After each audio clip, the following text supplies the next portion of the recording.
Hey friends, it's Sarah here from She Designs KC, and today I wanted to talk to you about a spread that is ideal to include among your new bullet journal setup pages, and that is a yearly habit tracker.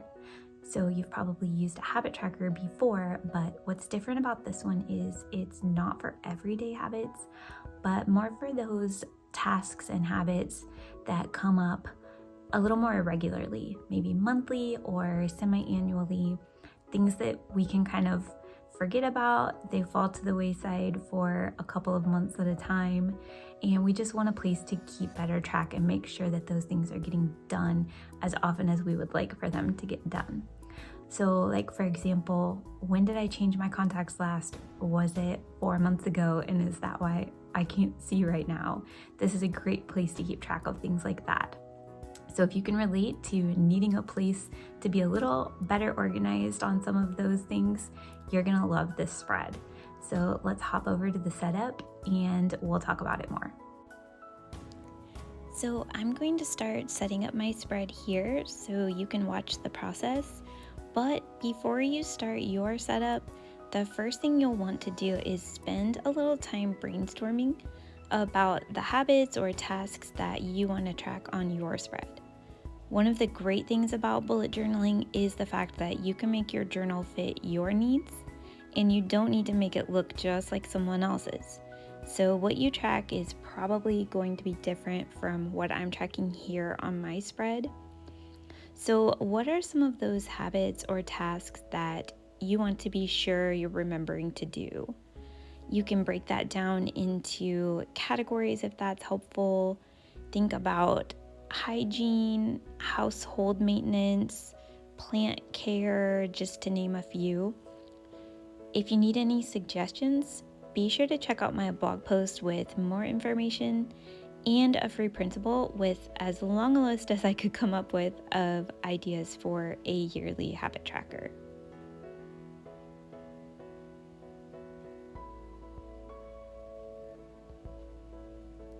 Once you're ready to start your setup, you'll need a journal, a pencil and eraser, and whatever pens you want to use to go with your theme if you have one for your yearly setup.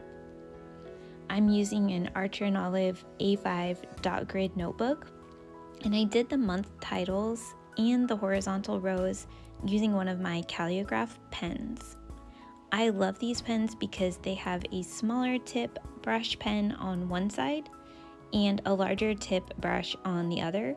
So I was able to do the whole page with one pen and still get some great variation on the size. You can also use a ruler if you like, but I decided to just wing it, and my lines are mostly straight, so that's good. A little wiggle just gives it some personality, which we're just gonna embrace. I'm listing all the habits I'm choosing to track this year in a row to the left of my monthly headers, and I skipped every other row so they would line up with the colored horizontal row.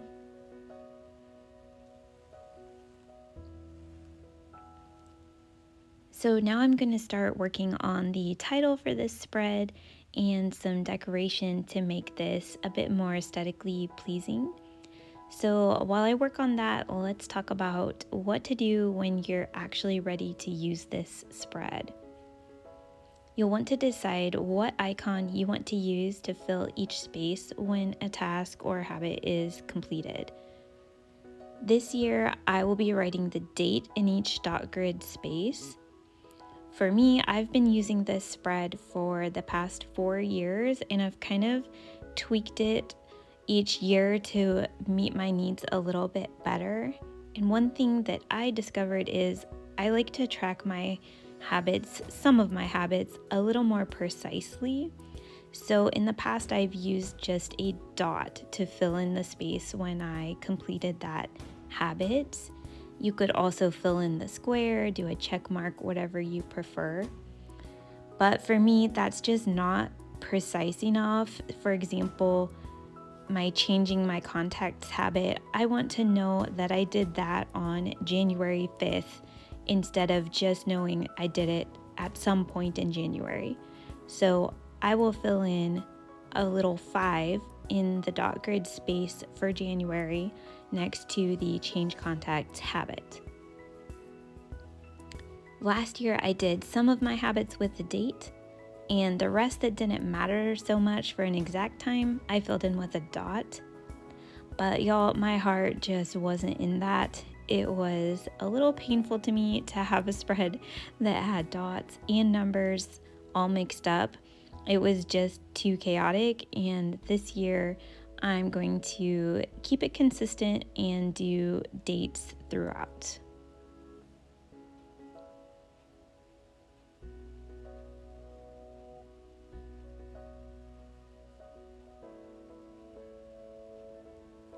I hope you enjoyed this video, and I hope you're feeling motivated to take on some really helpful tracking in the new year with your own yearly habit tracker spread.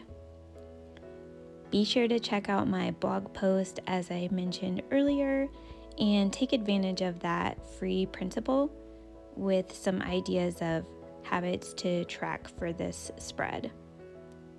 Please also subscribe for more great video tutorials and inspiration.